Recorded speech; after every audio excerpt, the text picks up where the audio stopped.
everybody, and welcome back to episode 11 of the pre-production meeting. I'm your co-host, Josh Urquhart. My name is Austin Scott.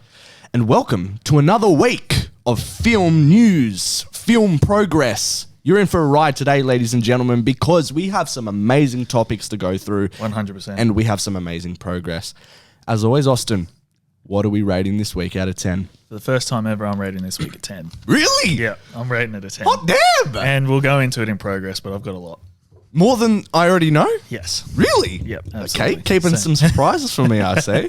All right, yeah, sweet. All right, well, I'm keen for that. Yeah, Holy shit. I'm keen as well. So, 10 out of 10 week. What about yourself, sir? My week this week would say about we'll give it a 9. It's hard because I did get everything that I needed to done, but it's like, are you doing this ranking, this rating on quality or quantity? It's like a mix of both. But see, I think I've nailed the quality bit, but there wasn't really much to do on my to-do list because I make a list at the start of the week and I've checked off everything. Actually, no. You know what? We'll do a 9.5 because I did a lot for your film as well. Yes. So, yeah, we had a good week this week, a lot of progress, and hopefully, and I think that's going to be our biggest section in this week's podcast. So, without further ado, let's get into the wrap-up. I'm looking forward to this week's wrap-up. We are. All right, so this week on the wrap-up, we've both been watching this show. It's currently in season, so it's not even done yet. Yep. All right, but today we are going to be talking about Welcome to Wrexham. What a great show, man. What a great show. For the people that don't know what it is, Austin, what is Welcome to Wrexham? Okay, Welcome to Wrexham is the folk tale of Ryan Reynolds and Rob McElhenney. I'm pretty sure Is that his name? McElhenney. McElhenney. I actually didn't know who Rob McElhenney was before the show. No, he's a writer on Always Sunny. Yeah, writer / actor in Always Sunny in Philadelphia. Yep. But yeah, so they both bought a bottom of the table, not even like bottom of the professional leagues in Wales team called Wrexham AFC. Yes. And it is just a doco-series about the purchase, stewardship, would you say? Yeah. Of whatever. Wrexham AFC. Yeah. I don't know what that means either. Yeah, I was just whatever that word means. On the wiki, you know? The stewardship. Yeah, I guess so. Yeah, we'll go with that. Trials and Tribulations. Yeah. You see the frustration of them maintaining their busy schedule. Owning a club in Wales when they both live in LA. Yep. And, you know, just maintaining that. And it's pretty well done, it is. well entertaining. One thing I really, really, really love about it, it is not just all about Ryan Reynolds and Rob McElhenney. Yeah. You're so butchering that last name. Well, he can correct me if he wants. Let's say Rob. Old Mate Rob. Yeah, Old Mate Rob. Yep. It's not just about those two. They've put Wrexham on the map. Yes. And it's, to be honest, man, I had the thought last night when I was watching it. I was like, bro, I'd fly to Wales to go to a game. Holy shit. I'd go to the race course. So would I. So Wrexham, so if you guys are not sport fans or whatever, you still would have an amazing time with this because this is not only a sports kind of doco, but at the overall, you know, bottom line, this is a kind of underdog story. Oh, it's I guess you like can say. The definition of an underdog. So in professional football in England, there's tiers, right? So you got the Premier League, you've got the pinnacle, right? At the top of the upper echelon of the Premier League, you have the Championship, you have League One, League Two, and that is the English professional football pyramid. And out of that pyramid, you have the whatever league that Wrexham is in. Yep. And they're kind of, this story, this doco-series is about them trying to get promoted into the top tier pyramid of English football. Literally building them from the bottom.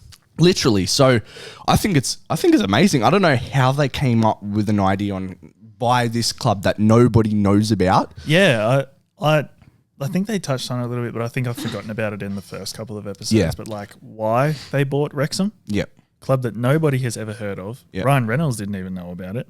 I didn't know about it. Nobody knew about it. Rob's the sport fan. He's the sport fanatic, and they go into American football. And they go into that, and he's always dreamt of, you know, owning a club and all that kind of stuff. So it's good to see him living out his childhood dream and all that kind of stuff. And If I had enough money, I would buy a football club. 100%, because then the investment into it will turn over into, well, it's not all about profit, but like it'll be a money-making machine for you. But is that why they did it though? I don't think it was. No. That's not like, I'm not saying that that's why they did it. I'm saying like it is a financial like money maker exponentially. Because when they are successful. But that's not why they did it. I would say even though Wrexham is outside of the English professional kind of pyramid, I would say thanks to Ryan and Rob and welcome to Wrexham, it's going to be, and we'll get into this, kind of like the popularity jump in F1, right?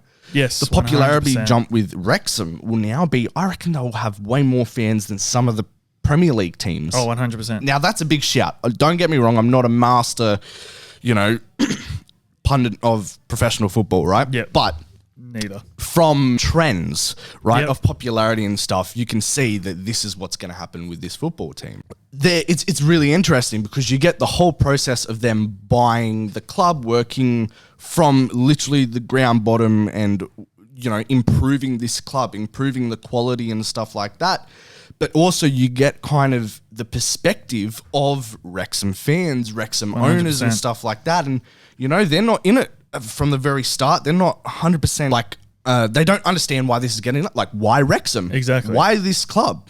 Are they doing this just for a documentary? Yeah, exactly. What do you reckon? Why do you think, other than the sporting passion, do you reckon they did this just for the documentary? Or? I don't think they did it for the documentary. And I'd like to believe, like, the documentary, everything that's come with the documentary is just a bonus. But I wholeheartedly believe that they purchased this club because it is legitimately like building something off the ground. Yep. And then once it pays off, when it pays off, then, it'll be one of the greatest achievements they've ever achieved in their life, apart from their Hollywood success and everything like that, obviously.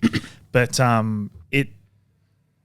everybody knows and loves an underdog story. And Yes. I'm sure that Rob had these dreams growing up that he wanted to buy a real underdog team and then build them up. And then, when they're reaping the rewards and all that kind of stuff from their success, if and when that happens, then it'll be for the right reasons. Like it'll be, that was the end goal, but all the documentary and all the fame and popularity and stuff would all just be a bonus. Yeah, right. So I think that's why the club was bought, and I'm on board with it. Like that's and it's not all happy days. Like you don't just get these two millionaires coming in and buying this club, and all of a sudden everything goes great. exactly. There's still tension. There's still, ups and downs, just like in anything, any risk, any investment that you make. And, exactly. I think the doco encapsulates it perfectly. The ups and downs of one can only imagine of what comes along with buying a football club, Exactly, right? yeah. But it's funny. It is funny. It's It is funny. really funny. It's entertaining, and like I said, you don't need to be a sports fan to watch. No. If you know Ryan Reynolds, his comedy. There's a bit of comedy from his aspect that comes into play. If you know Rob, old mate Rob, if you're a fan of Always Sunny, I think it's great. I think them two have amazing chemistry, and it's not your typical just sport. It goes into the background, everything like that. Like I said, the fans' perspective, the owner's perspective, history of Wales, which came with the episode last night, which I had no idea about. Yep, me either. Which I think is very educational, entertaining as well. But right now it's sitting at 8.4 on IMDb. Again, we don't take a lot from critics. Always make your own kind of thoughts and stuff when it comes to shows. And 90% on Rotten Tomatoes. So fair to say it's doing well with the critics. It is doing well. And one of the things that I reckon it's doing so well, and the reason why it is because a lot of, like you just said then, like the townspeople are letting these documentary crews into their homes and stuff like that. And Wrexham as a town has been through the ringer. Yeah. And I'm just going off what I've learned in these 8 episodes. I didn't even know Wrexham was a place. Me neither, man. And just hearing about all the stuff they've gone through, how the fans have banded together to keep Wrexham alive and everything like that. Like, it's just inspiring. It is. And they are an underdog club, but they're also an underdog town. They like are. an underdog city, town, whatever. It's so good to see that underdog town finally getting due for all their hard work. Exactly. You know, that they've done in the background for all these years. Like, I can't even imagine being in their kind of position, going through what they did as a town and as a football club, to all of a sudden one day have two absolute megastars coming in into a town that nobody really knows about and go, we're going to buy your football club. Exactly right. And we're going to do something with it. Exactly. And one of the things that really made me excited for the town of Wrexham was at the end of one of the episodes, that rendered clip of the stadium upgrade. Yeah. Because this town, like, they can't afford to, like, who was it that owns the stadium? It was I don't know if they gave it, it was someone external. I don't know if it was the previous owners or the previous owners made it like a kind of... It could have been, because Wrexham themselves didn't own their own home stadium. That's how bad it was. Yeah, like, and then there was one position part of the it club. that was shut off. It was condemned. They had, like, it was just... If you were to go in there, it's a health hazard to everybody. Yeah. Everybody One involved. side of the football stadium. So then one of the stresses they do on one of the episodes is they, Rob and Ryan, they want to buy the stadium so they can, you know, get more of the Wrexham City fans to the stadium and like just build it up to its former glory, I suppose, that like this town deserves, and it is deserving of it. And then when they made that their priority, they then got a rendered clip and they released it to the public, obviously in the documentary, of what it's going to look like. And I can only imagine, as a Wrexham fan, I'm not saying I'm a Wrexham fan, like as a Wrexham fan, seeing that video and thinking, holy shit, this is like insane. Everything this like never Josh, happened before. like Josh was saying, everything we've gone through, everything that's happened, all the hardships, all the tomfoolery we've encountered with owners and external parties, like it's all worth it. You know? These two millionaires come in, they're doing this and stuff like that. Like, I could imagine the buzz throughout the town. Just seeing how much it means to them. Exactly right. Like a couple episodes ago, you had that one lady that was just crying the whole episode because she was telling her experiences and like just how much you see how much this football club means to everybody, and it's unlike anything really that I've seen before. No, when it exactly comes to right. a football club. And what was really touching was the disability. Yes, the disability access and lady. everything like that, just non-existent. Yeah. And then one lady who is unfortunately in a wheelchair, electronic motorized wheelchair for the rest of her life, has made it her priority to make the stadium accessible to those less fortunate, the disabled, to get to their teams' games, teams' home games, away games, everything like it is so special to see. It's unlike anything I've ever seen in a sporting 100%. documentary, let alone a team. The bond that the fans have, the town has, and how welcoming the nation of Wales have been to Ryan and Rob. Yeah. It's all encapsulated in the documentary, It's and amazing. it's so feel good. It's not funny. Yeah. It's so feel good, and I love it. I think the one thing that keeps me going with it as well. So what was your first reaction? So did you know that Ryan and Rob bought Wrexham before this doco came out?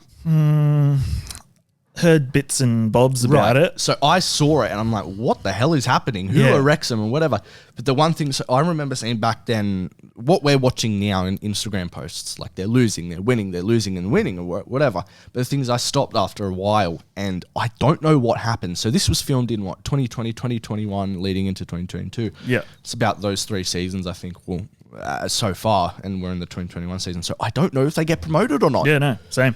So I think that it's great. And if you're going to watch it yourself, don't spoil it for yourself. Yeah, 100%. I guess. Don't look at Wrexham scores and stuff like that. No. Just go along for the ride and ride the trials and tribulations that Wrexham, Ryan and Rob go through. Literally. And if you want to watch it, it is a FX produced kind of doco-series. Yep. And it's on Disney Plus. Because 100%. Disney Plus own FX, Hulu, etc. Disney Plus own the world now, basically. slowly taking over. But so as we were saying, kind of with the popularity rise in Wrexham, because of this doco, we wanted to touch on kind of other sports doco series or docos in general that have had a similar, or not similar, but maybe a different kind of impact on sport and popularity itself. Yes, So absolutely. if you could bring some of your own knowledge and interests when it comes to sport docos, because I know you're a man of that kind of acquired taste. 100%.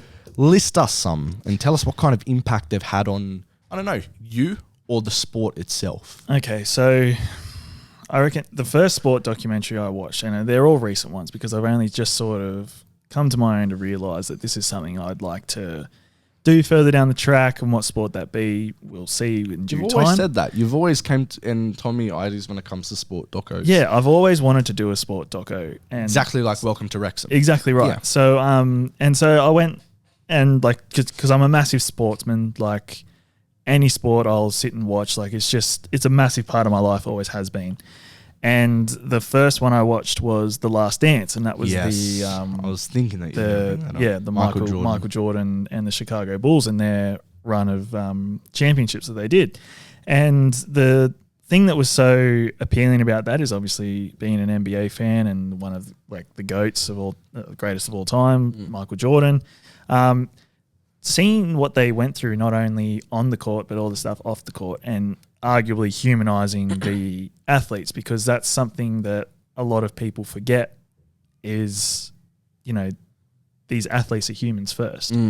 And yes, people make mistakes. People make mistakes in everyday life. People make mistakes at work. People make mistakes at home. People make mistakes on the drive to work. People make mistakes every single day. There is not a person alive that can say they haven't made a mistake in their life. Yeah. And then when athletes make a mistake in a game that costs someone criticized a multi, or it costs somebody, like it costs their team a championship and all that kind of stuff. Like I get you are angry, but they do not deserve the flack they cop. Even off the field, athletes these days, if they mess up, which normal people are doing the same thing as they are doing, they will cop it. Exactly. But it will be publicized. 100%. Unlike, you know, normal athletes. Yeah.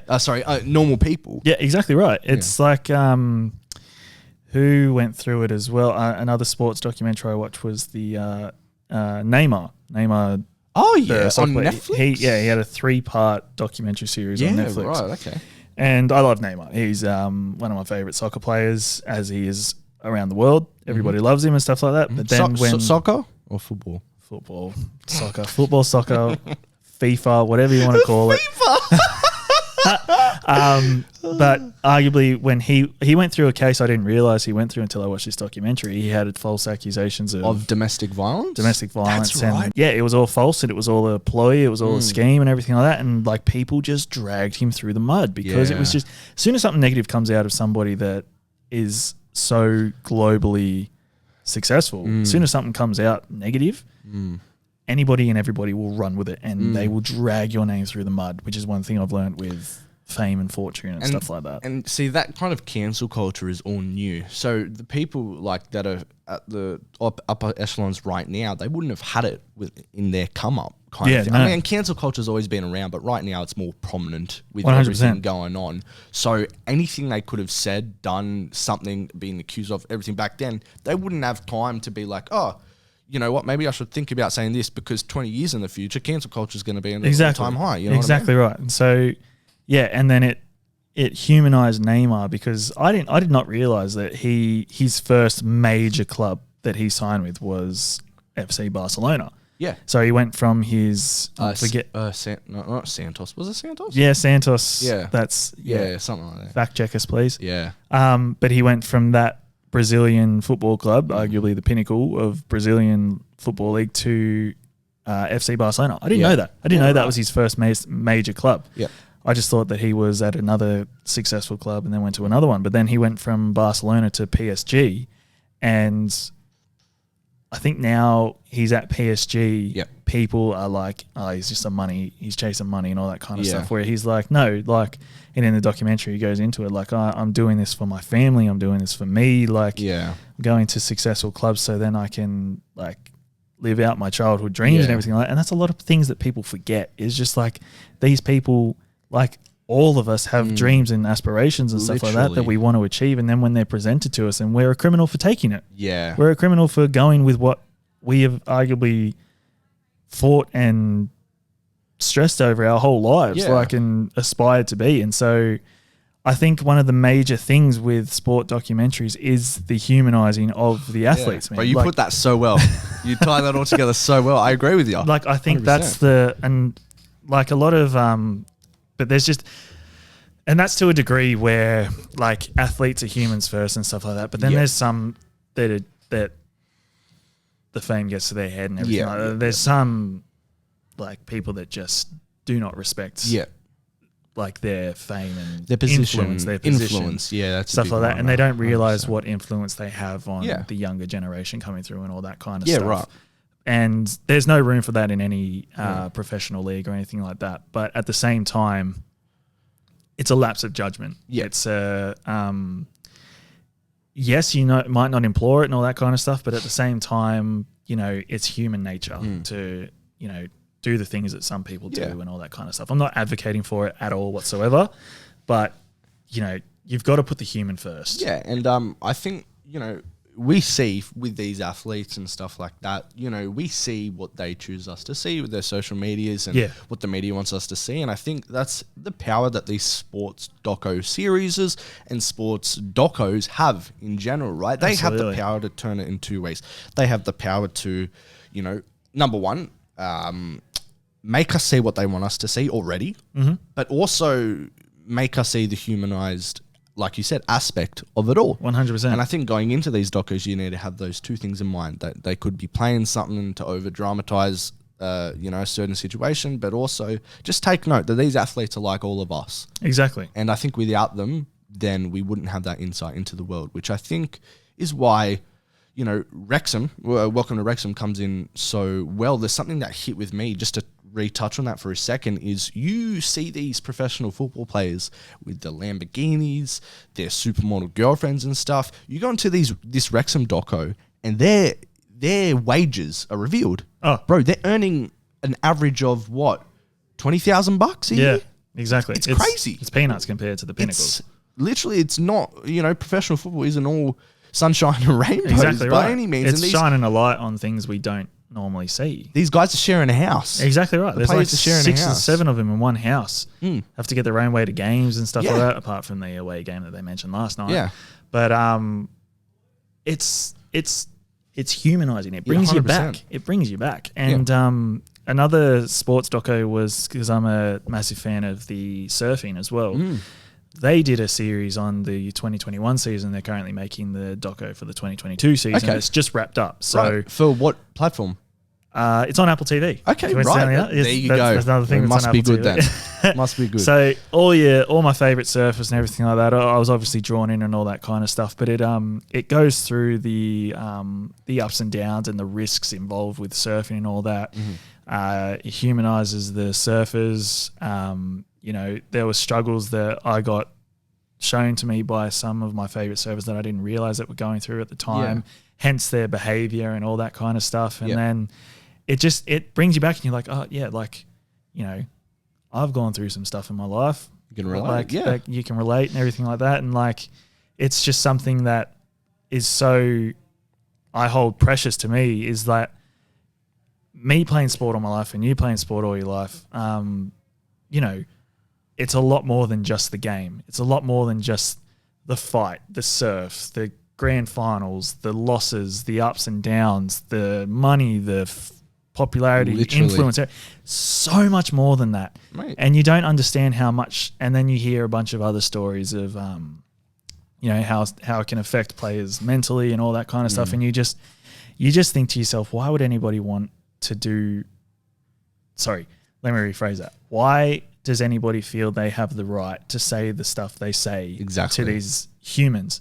Because you wouldn't say it to them on the street. No, exactly. You're protected by a platform, and you're like, it just does my head in. Like, I could go on about it for ages, but like, I think you've shed a pretty good light on it. I think that's you've the made a good massive point. thing behind sports documentaries is the humanization of them and that importance of it.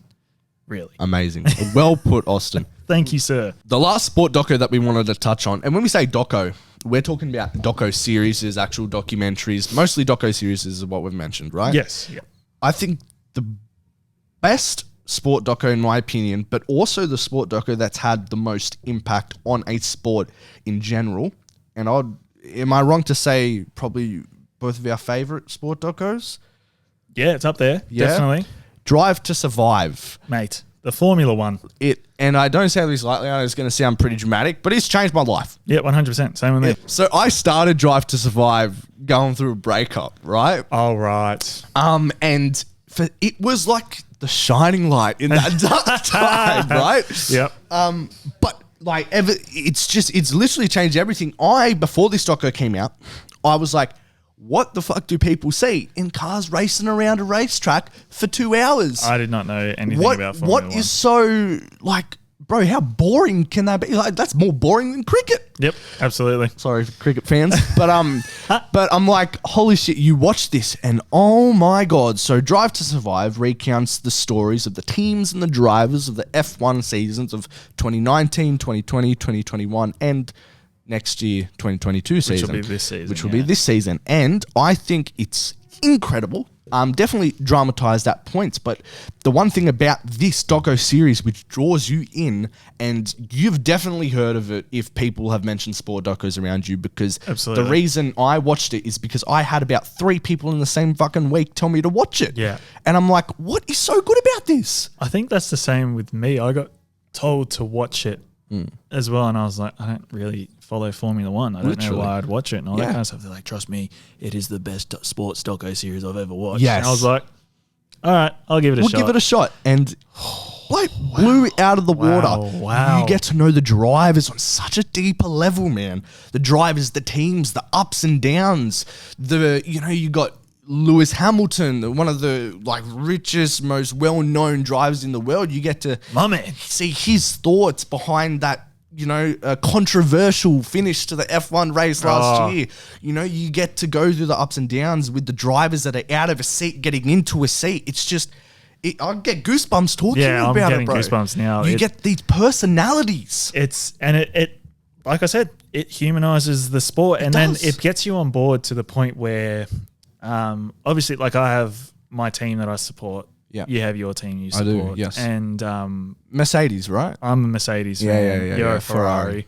And, these people have taken you into their lives and all that kind of stuff. So when you see them in, like Josh and I have been keeping up with the season this year, and we're messaging throughout every race and qualifying and all that kind of stuff this year, it just puts you in a place where you're cheering the person rather than the team. Yes. And obviously you're going for your team and all that kind of stuff because it's a team sport. But then like you might prefer one driver over another in the same team, and then there's like one. There's fights within the team. Exactly right. Like, and then when you see things happen, like in the pit lane, qualifying, all that kind of stuff, the race itself, when you see those crashes and you get the drivers' takes on it and stuff like that, man, it is. You just, when something happens, you're like, oh no, not him, or like, oh wow, what? Was it I'm going to butcher it. Was it Roman Grosjean? Yeah, Roman Grosjean. Grosjean, that the man on fire, right? On fire. He crashed and the car went up in flames. And, you've been with this kind of series for about 3 seasons now. When that happened, my heart fucking sunk. I thought I was watching someone die. Literally. And that same with this season when Zhou Guan Yu went into a wall and you're like, holy shit, man. The effect this has on not only, the person, but the families, the fans, the sport, the work that goes into training and stuff. It's a physical sport. They lose about on a hot day, 5 kilograms in the race. Crazy, man. And I watched Max Verstappen's training video on how he preps for, that's another thing they've got to account for is the G-force that the car pulls on them as well. Because obviously when you turn, your body goes one way, but when you're in an F1 car, you're literally arguably in a tank, kind of solidified in, and you've only got this much like turn circle. Yeah. And then physical sport. When the G-force is pulling you one way, you have to fight that G-force and go with the car kind of, oh man, it couldn't be me. Yeah. It could not be me. No. There's no way. And a fun fact. Yep. The same people that made Drive to Survive also made the surfing docu series. That same company. Yeah, so awesome. it's the same quality. Must be good then. Yeah, it is very good. I hold F1 close to my heart, and this docu-series very high up there on the podium as well. It's funny because very good, very good. I see what you did there. The thing about this as well, not all the drivers like the series because they definitely over-dramatize some things. But you can't diss it because the popularity, man. I have some facts here for you, right? So ever since Drive to Survive came out, So I'll read you some of the facts I have for you. So in terms of audience growth, the biggest explosion in popularity since Drive to Survive first hit Netflix streaming was experienced by the US, right?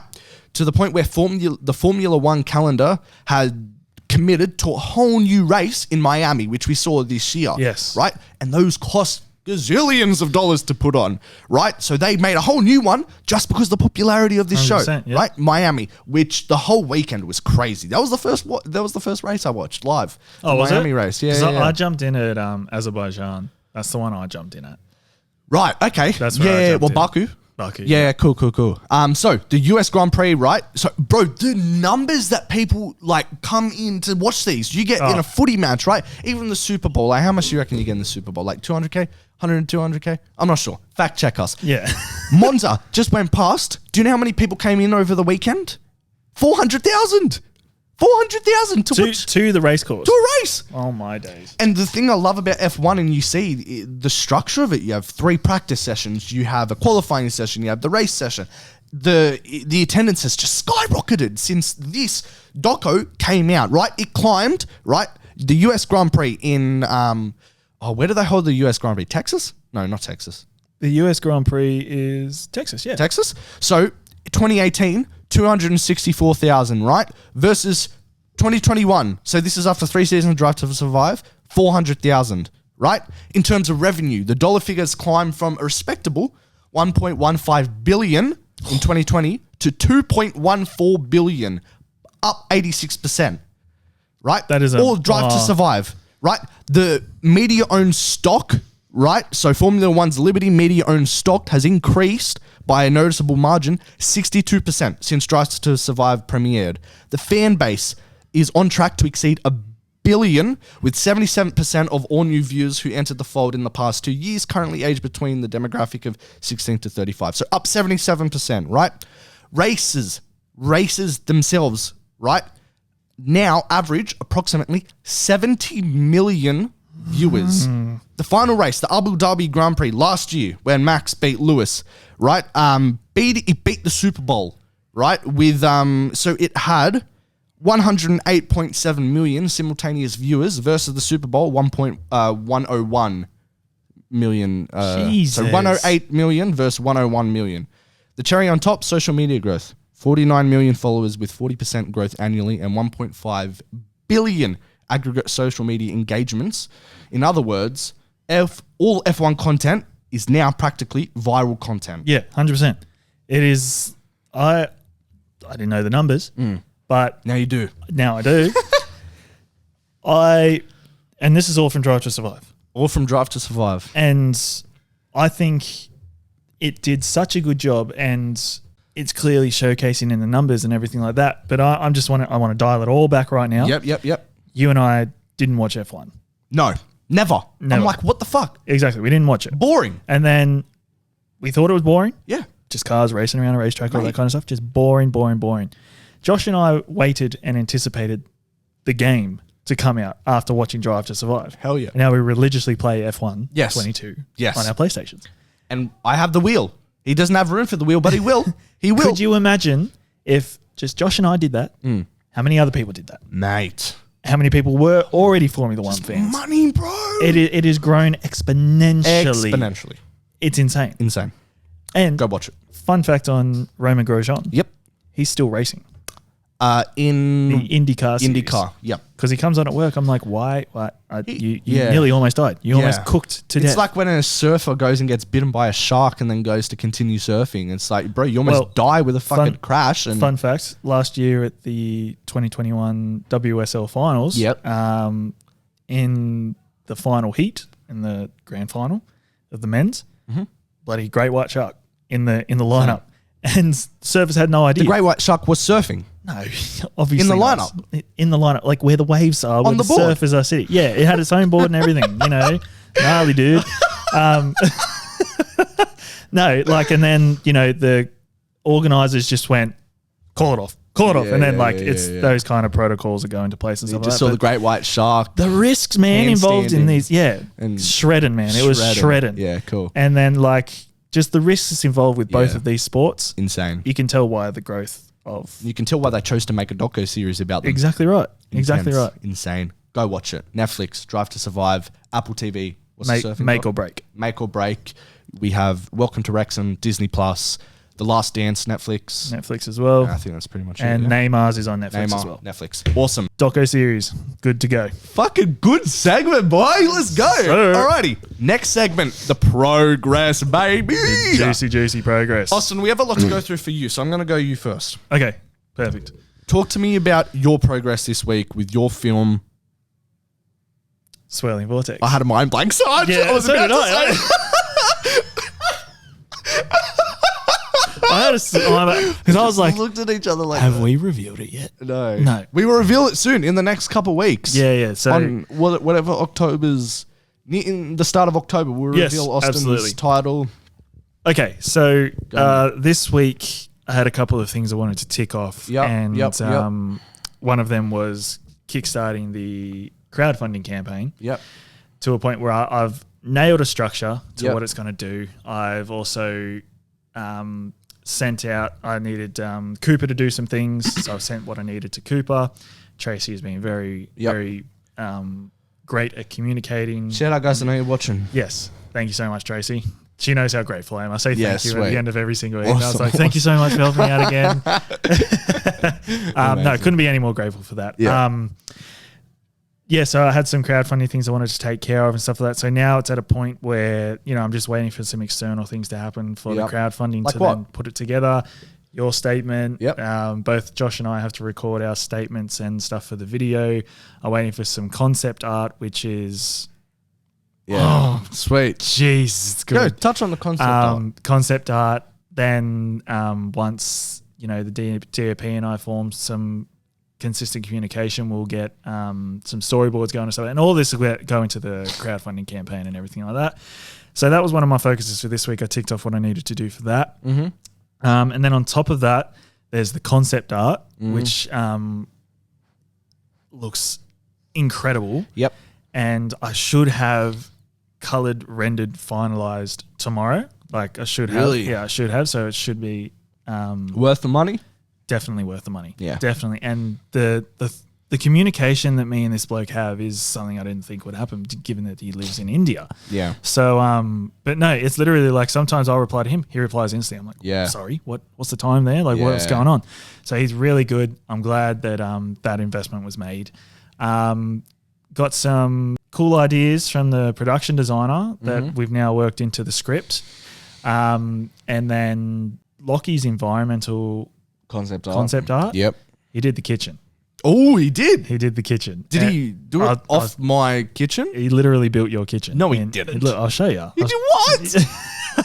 My man. Oh, yeah. Lockie. We've locked in a location. Yes, a location has been locked in. My house. Joshua's house. Thanks, Mom. Courtesy to Simone and Andrew. Thank you so much.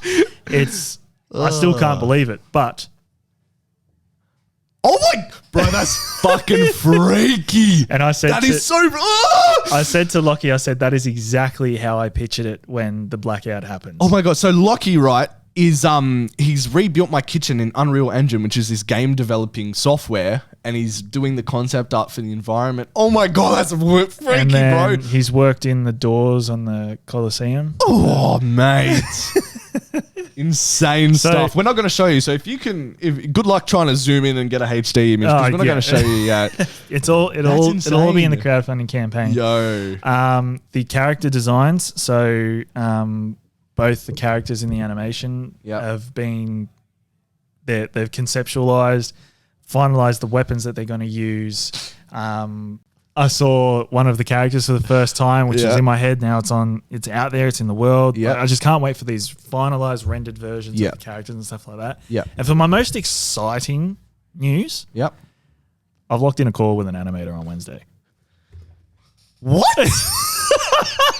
Yes. What the hell? Where did that come from? Last night, baby. You didn't even tell me. Because I wanted to get your reaction. Oh now. my god, bro! I was literally saying. I was just about to say. I love how we have all this stuff and we haven't got an animator yet. Oh, that is so good. So last night at work, I put a post out on Facebook and Instagram, and I had a couple of bites, and then like one guy from work who I was like really like hoping that but then it turns out it fell through and stuff like that. So I was like, oh shit, I'm gonna have to. So, but I remember my Oh my God. Mama Bear, Yeah. suggested someone that she used to work with that was an animator. He Oh my went to I can't remember what TAFE he went to. Yeah. But he did screen and media studies in animation, and he quit the bar job that worked out with my mum to pursue animation. How old is he?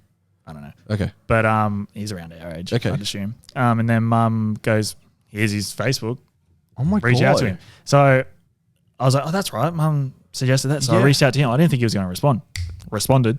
And then I'll show you the conversation. Oh my God, this. yeah. But then, then we got to talking and stuff like that. I was asking all the right questions and all that kind of stuff. And then it's piqued his interest. So on Wednesday at 2:00, Yep. him and I are jumping on a call on Zoom. We're Yeah. going to dive deep into the script and all the logistics that come with the animation and stuff like that. Fuck. And My guy. I literally could not believe it after. I was like, all right, bro, sweet. I'll lock it in and stuff like that. The budget holds up. So, yeah, we'll have to get his Fingers take crossed. on budget. Just be what's honest gonna with be him. Just say, needed. hey, look, man, it's my first. Yeah, You reckon you can exactly. help us out here? But Say, then- we respect the work, Yeah, exactly. but please help us. Yeah, exactly right. So I'll hopefully say all the right things. But Yeah. yeah, I've got a call with a potential Fuck, animator yes, locked in on Wednesday. bro. And Good shit. thank you, Let's sir. go. Let's Thank go. you.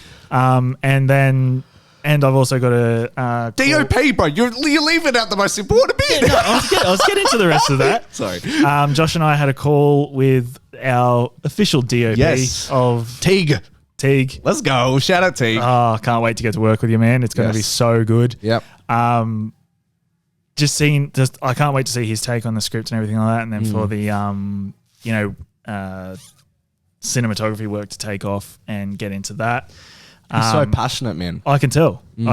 And I love his work. I showed his show reel to a couple of guys at work yesterday saying this is my DOP. And they're like, wow, Yeah, he's he's good. really good. Fucking oath. So, I'm keen to get to work on that. He's coming on the pod as well. Yeah, In exactly. a couple. Oh God, we're booked up like with our pods. We got a guest next week. We got a solid guest, whatever. He's a guest coming in the future. Yes, exactly right. Yeah. And then, the production design is currently working on a feature. So, Yep. balancing work with this work as well. So she's really good in that aspect. Yep. Thank you, Lauren. Yep. And then I've got a call booked with the head of sound today after this podcast. And I just can't wait for all the work to get started. Do we 100% have an editor as well now locked in? Maybe. Pretty sure we do. Yes. Can we say yes 100% or no? Is that yes or no? I have to go with the messages. Okay. Because he doesn't see why he can't edit it. Okay.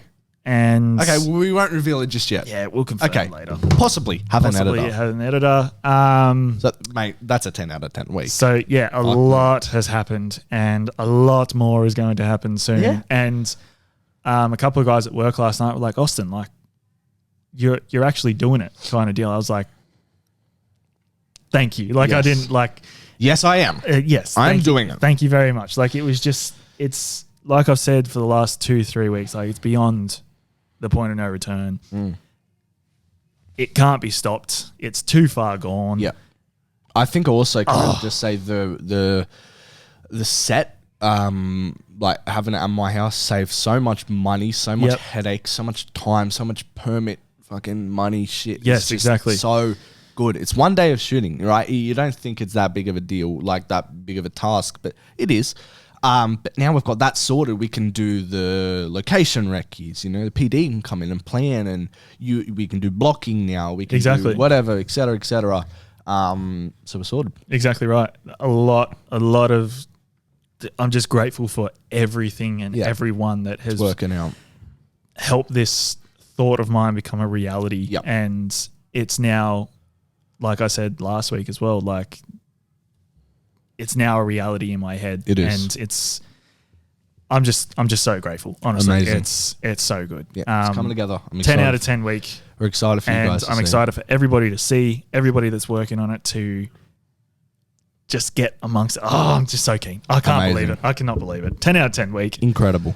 Thank you, everybody. Good stuff. I'll just touch on some stuff that I did for you as well. Yes, please. So we've locked in everybody for the crew except for the data wrangler. Yes. Which we got to figure out. And then, of course, the sound mixer. But that's a later problem. Oh, and composer. Later problem. Everybody else, we've locked in the whole crew. Yes.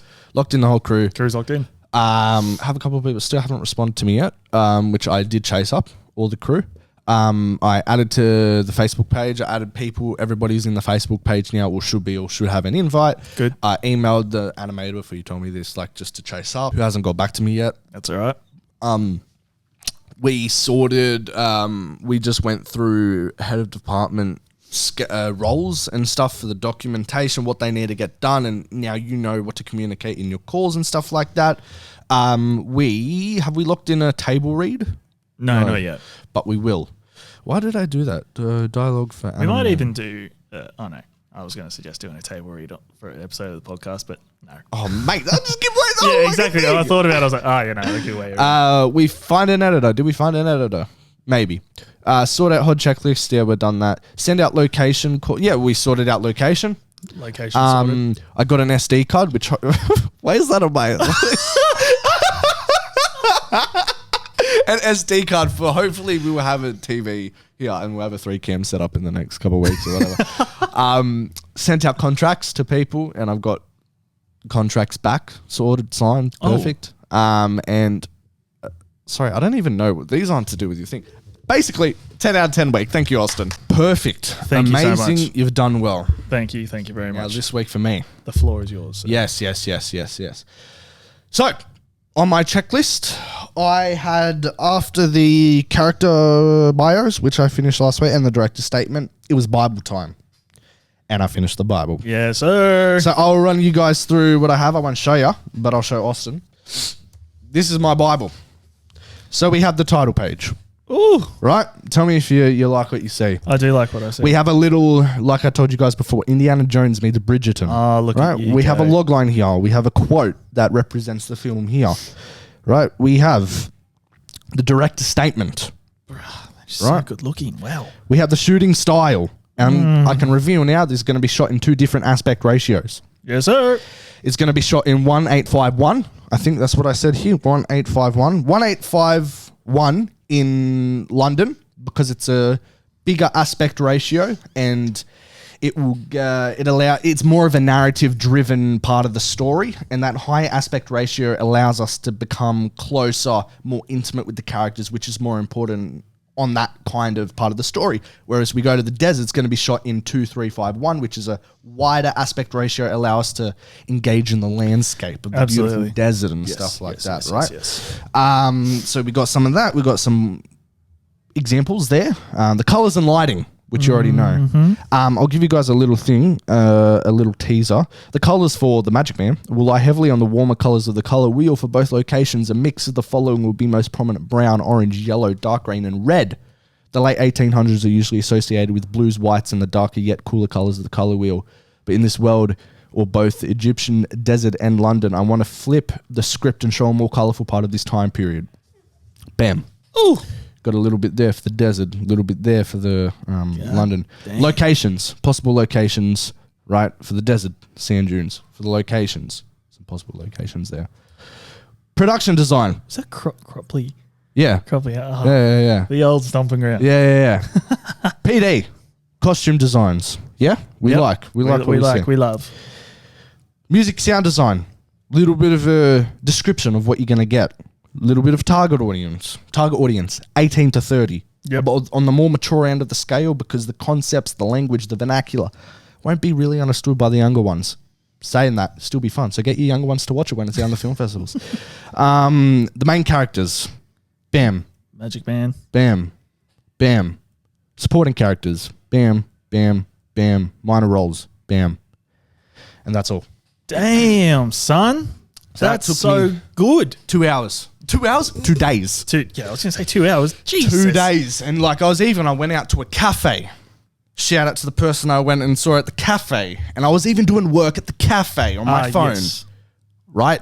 Working 24/7 no matter where we are because, bro, I'm excited. That's what you got to do. That's what you got to do, you know? That's what you got to do. And full steam ahead. So now I was thinking, I'm like, okay, I have the treatment, and did you do the treatment and one-page outline or just one or the other? No, I did both. You did both. See, I'm like, is there really necessary for me to do the one-page outline? Well, they're both kind of the same thing. That's what I thought. Yeah. So I think my next step this week, treatment. Yep. Write the story in narrative form, and then once I've done the narrative form, go into the actual script. Get to screenwriting? Yes. Good. So it goes treatment, which is basically, like I said, narrative form of the story, and then followed by the actual script. I'm excited. Are you going to write the script, or are you just going to write the script? What do you mean? Like, the script being the entire story, or are you just going to focus on the short? No. Yeah. Proof of concept. Good. When this is in post, when it's gone through the film festivals, that's when we start on the feature. Right, gotcha. But I do have the feature structure. Good. But we're concentrating. Yes, Because I want to have the first draft done by November, which gives me a month and a half. Plenty of time. Yeah, Plenty 100%. of time. Considering your work ethic and what you've got done, there's plenty of time. Let's hope. Yeah, absolutely. So that was my week this week. I've got to, you know what? I'll be completely honest. When did I go to? Wednesday. I woke up, and Tuesday I think I spent doing your stuff. Wednesday I woke up, I'm like, not really feeling it creatively today. Dude. What do? I woke up, I was like, fuck, let's get out of the house. Go visit the cafe. 40-minute drive away. That's what we do. Mm-hmm. Go visit the cafe, some nice fresh air, sit by the water. Not really. I was stuck in the back of the restaurant because somebody couldn't get me a seat by the water. That's fine. But hey, the freezing woke me up. Yeah. Right? Not in the beautiful sunlight 5 meters away. Bit cold, have some nice food. Yeah. Boom. Creativity. Put yourself in uncomfortable situations to get the most out of it. Comfortable with being uncomfortable. I'm joking. It was beautiful food, whatever. It was a great time. The creativity sparked, and sometimes that's what you need to get. And that's where I'm coming from. Yep. Get out. Do something. Yep. If you're not feeling it, change the environment. 100%. Put yourself out in the sun. Go get some food. Yep. Go for a drive, whatever. And then bam, got home, smashed out all the writing for these particular parts of the Bible. And then bam, did the photos the next day, and we're sorted. We now have a Bible, and that is my progress. There you go. That's I forget. We're doing it. There we go. Thank you. God, stop it, guys. Sit down. The crowd's going wild, man. Continue. Wow. Okay, cool. Thank you. Appreciate that. I was going to say progression for us both is a success this week. Definitely. And to touch on what you said, I had a day this week where I was kind of like, I can't really Not too sure. Can't really be bothered doing stuff today. But then you're just like, nope, you're the only one that's going to do it. It's not going to get done if you don't do it. Yep. So do it. Amazing. Great week for both involved. And Great for week. you listeners as well. It's getting close. It's getting close, baby. We got Austin's filming date, November 25th. Yes, sir. And we should have everything sorted by then. Absolutely. Crowdfunding starts October 3rd, so get your pockets ready. I'm joking. I'm joking, but if you want, hey. There'll be ways you guys can help. If you're just sharing the links and stuff exactly like right. that. But it'll all be revealed in the crowdfunding video. And then once the crowdfunding comes out, that's when you can reveal your story. And we'll do a whole episode dedicated to you. Exactly. Amazing. Well, that's exciting. Yes. I can't wait for No, I'm joking. Beat that out. Thank God this isn't live. Wow, wait. Oh, shit. Anyways, okay. We come to the last segment, which I think we're just going to continue. It's the dependent variable, baby, because the dependent variable changes and this topic changes every fucking week. Exactly right. What are we talking about this week, Austin? We are talking about animated films made into live action films. Live action adaptations, specifically Disney. Because that's where they all do. That's where it's all been done. I mean, you got games and stuff. We can get into that another time. I think that's a different kind of level. Yes. Very This nice. is crazy. Okay, cool. So I wanted to talk about this because this week 2 things happened, which got me thinking, all right? You had the release of Pinocchio, Disney Plus Day, which has just got terrible reviews all around. 5.1 IMDb, 27% Rotten Tomatoes. Just to flash some facts on you. People are hating it. People are hating it, and it kind of touches on what I want to go through in this kind of segment, which we'll get to, but also the Little Mermaid trailer was released. 1 million dislikes on YouTube. Now, thank God YouTube got rid of the dislike button because that's ridiculous because people are just review bombing the trailer because it's hashtag not their Little Mermaid. And that is racist. It pisses me off. It's racist. It's racist, and you know what? I had a conversation to Lexi about this last week. Yesterday. Who's coming on the podcast next week? Shout out Lexi. You better be watching. Or you're not coming on the podcast. I'm kidding. No, the Little Mermaid trailer. And it's a touchy topic because people are going at it because she's of a different skin color, skin pleasure, which it shouldn't matter. It's a fucking animated character, man. Exactly. Who gives a shit? Who gives a shit? She's an amazing actress, an amazing singer. 100%. What do people who have, like... The trailer looked beautiful. It looked beautiful. Like, it's a teaser trailer. I don't get it, bruv. I don't get people's... people can have their opinions, but when it turns to, like, race and shit, like, they're like, fuck you out of here, bro. Exactly it's a movie. right. And that's to touch on our sport doco thing as well. Like, don't resort to that stuff. Like... Mate, sit in your couches, get some popcorn and stuff your faces because that's as further in this industry as you're going to get when they are working their asses off to make this amazing film only to get shat on because of this hashtag not my mermaid crap. Like, what is this? I can't believe that. I don't understand. And you know what? Someone brought this to light and I was talking to Lex. So this is a conversation we had, right? And this was a point, and I'm not playing devil's advocate for the race discussion. I'm playing devil's advocate to why people aren't happy about it. The Princess and the Frog. Princess and the Frog. If you grew up a fan of that and you were like, okay, we're making, I think her name's Tiana. Oh, God, fact check me on that. I didn't watch The Princess and the Frog. If you made Tiana White, real life adaptation, there's racist people, then there's people that aren't happy because they're just changing it for the sake of changing it. I personally don't give a shit. But if you put that argument into response and come from not a racist perspective and come from it like, I don't like it because this reason, I understand why people aren't happy. It's when the line is crossed to when it becomes racist when you have a problem. Exactly right. I agree. But that makes, like, it doesn't, I don't give a shit, but it makes sense why people are upset about that. Because if they grew up fans, whatever, you can have your opinions, but mate, she's incredible. I think she's going to do amazing. Fuck it, I'm going to see it. Yeah, same. I'll watch it. She's an amazing singer. And you know what? I don't give a shit. I fucking can't wait for The Little Mermaid. Let's get back onto the discussion of adaptations. Are these Disney adaptations ruining childhoods or creating them? What do you say? Well, that statement within itself is kind of like... Children nowadays will not go back and watch the originals. So I understand why they're remaking them. Yep. Do they work? No. Ooh. But you could judge it on two different scales because what we grew up with and what they are growing up with are two different things. Right. Now, obviously, you're going to have your people that are coming out of the woodwork going like, why did this get remade? It shouldn't have because the animation is such a... takes away the magic. It's such a classic. You can't redo magic again, like all that kind of stuff. Which I understand. It's all fair and all that kind of stuff. But like when it's a direct copy and paste, I believe it should be left alone. Oh, no, not essentially. It should be. I was listening to our podcast on the way here, and when someone asked you why are you copying a book, and you're like, no, it's an adaptation. You know who you are. It's an adaptation. I reckon the live action remakes should be an adaptation, not a copy and paste. Okay. The example I am using is The Lion King. Yeah, well, I have that on my list. That's a direct copy and paste, just made live action with voice actors. But did you see what they also announced this week? They're making a prequel to The Lion King live action. Mufasa. The story of Mufasa and his rise to power in the animal kingdom. Okay. Would you classify that as an adaptation? Absolutely, because it's not... Would you want to see it? Yeah, 100%. I'll still... Any adaptation that comes out, I'll still watch it in due time. Yeah. But like... Pinocchio, though. Are you going to watch that? I'll probably watch it. Yeah. Bro, I was looking forward to that shit. Tom Hanks, Pinocchio, Jiminy Cricket, fucking... directed by Robert Zemeckis. Fuck, we're terrible with names on this show, eh? Robert Zemeckis. I'm pretty sure that's how you say it. Is it? Yeah, right. Yeah, there you go. Yeah. Shout out Rob Zemeckis. I got you, fam.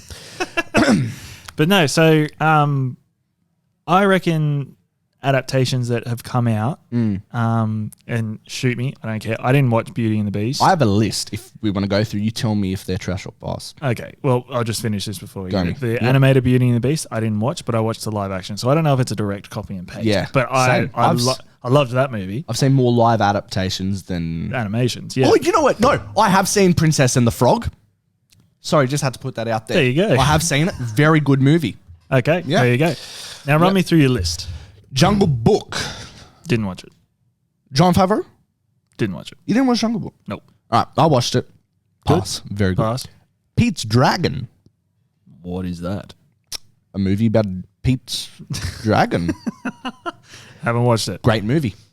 Haven't Alright. seen the original. Jungle Book. Haven't seen the original. But seen the live adaptations, and fuck, they're good. There you go. Cinderella. Oh, is that the one with Camila Cabello? No. That's the Amazon Prime version. I'm talking about the Cinderella with The animated version. Lily Allen. Lily Allen. Who the fuck is Lily Allen? You know who Lily Allen is. Is that no Lily James? I think. No, haven't watched it. But she is perfect. Bro, I search up Cinderella and it comes up with Camila Cabello. No. Yeah, Lily James. I was Lily right. James is perfect casting for Cinderella. Richard Madden. You know, Haven't watched it. Icarus. No. Good movie. Haven't seen haven't seen the original. Okay. Cruella. I loved Cruella. The movie, Emma Stone. Stone, yep. Loved it. Yep. Have you seen the original? No. 101 Dalmatians? No. I think I've seen the original. Don't know. Mulan. Haven't watched either. Yep. So we can't really say. So Cruella, is that a trash or pass? Pass. Yeah, cool. Christopher Robin. Haven't watched them. Is that Ewan McGregor? No, sure. Yeah, it's Ewan McGregor. No way. No, it's not. Why am I thinking it's Ewan McGregor? I don't think it's Ewan McGregor. Christopher Robin. Played by... Ewan McGregor. There you go. There you go. See, we know our stuff in this podcast. Yeah. Okay. Beauty and the Beast. Yeah, that was good. I loved it. That I was fucking really loved great. It. I loved it. Really great. I think I've seen the original as well. I don't give a shit, bro. Make it like they want to flex their new technology. Let them. Yep, there you go. Let them. Lady and the Tramp. Did you even know that was a live adaptation? I did when I did some research this morning. Yeah. And I was like, well, how do you make that a live action? Insane. I haven't watched it. Have you seen Superdog? Because that was like a live action dog movie. You know, Underdog. Underdog. I was going to say, Sorry. yeah, Underdog. Superdog. Yeah, but like ages ago, I can't remember it. All right. Aladdin. Never watched them. Seen the live action and seen the original. Both great. Maleficent. I haven't watched Bro, them. if you don't say like, you haven't seen any, eh? I don't think so. Maleficent, I don't even know what that's based off. One of the shoot me. I'm sorry. I don't know. Good movie though. Very Yeah. good movie. The Lion King. Live action. You can't beat the original, but the Can't live beat the action was original. alright. Yeah, granted that, you know, the star power attached to it. Yep. John Favreau. Beyonce. Especially. Yep. Just to name a few. Yeah, Miss Knowles. Yep. It looked great. Yeah. Looked great. Yeah. It was a direct copy and paste, but Yeah. at the same time, I still love it. Yeah, Still Hakuna love it. Matata. Exactly. Dumbo. Oh, did I watch Dumbo? I'm pretty sure I watched Dumbo. I think I've watched Dumbo. I love the cinematography for Yeah, Dumbo. I love Dumbo. Great. All right. Now to come out, these are ones that are coming out. Some of you tell me you're going to watch them or not, all right? Yep. And if you're interested, and should they have been made or not. Little Mermaid. I'll watch it. You watch it? Peter Pan and Wendy. This has already been made, but it's like remaking. Okay. Peter Pan and Wendy's, you know, the Tinkerbell shit. Yeah. Are you going to watch it? Yeah, I'll watch it. I'll watch it. Snow White and the Seven Dwarfs with Rachel Ziegler from Spielberg's West Side Story, as well as Gal Gadot as the evil I'll watch it. princess. I'll definitely. I hate Gal Gadot, but I'll watch that. What do you 100%. actually? Gal Gadot? Yeah. Yes. Why?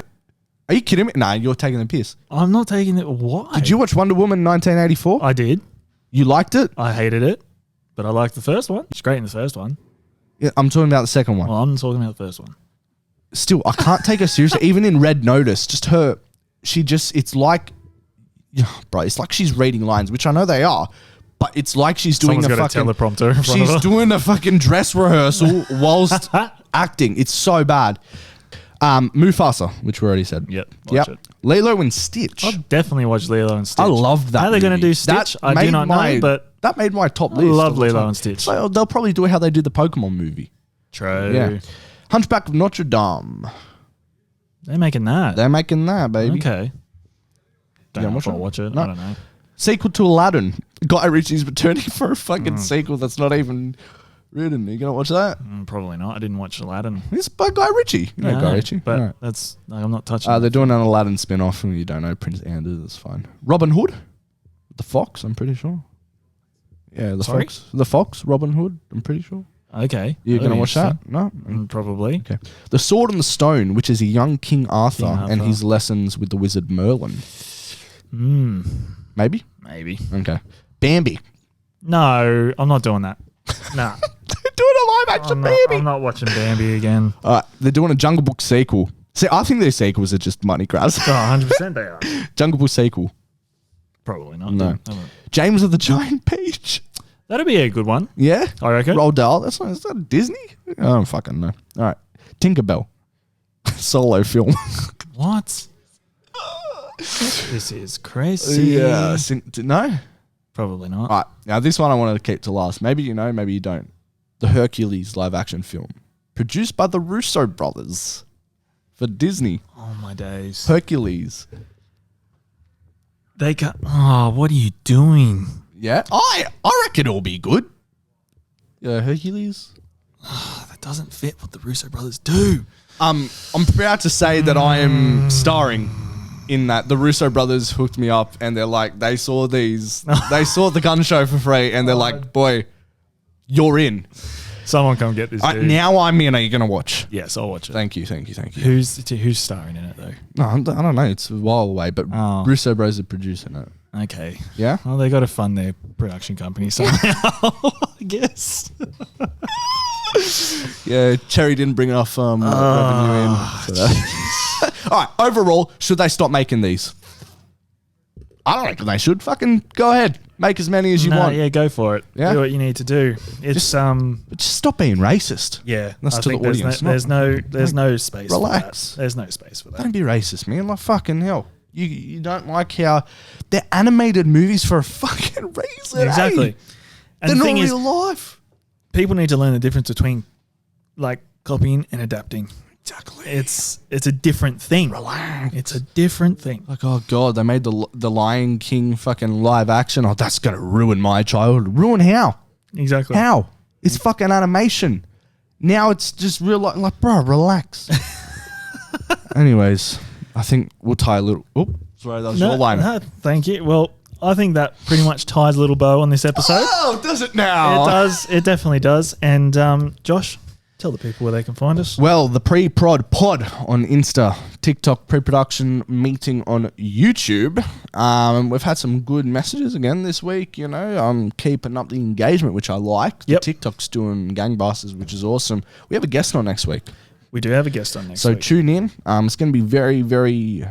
probably our most insightful episode, I would say. Yeah. Because this person has probably done the most out of all of us and has the most experience. So it would be good to pick her brain. Absolutely. And we're going to introduce that movie watching segment in a couple of weeks' time. Yes, So- when we get some suggestions. Yes, absolutely. Awesome. So anyway, it's been a pleasure. Thank you guys. Appreciate that. Catch you all on the flippity flip. See ya.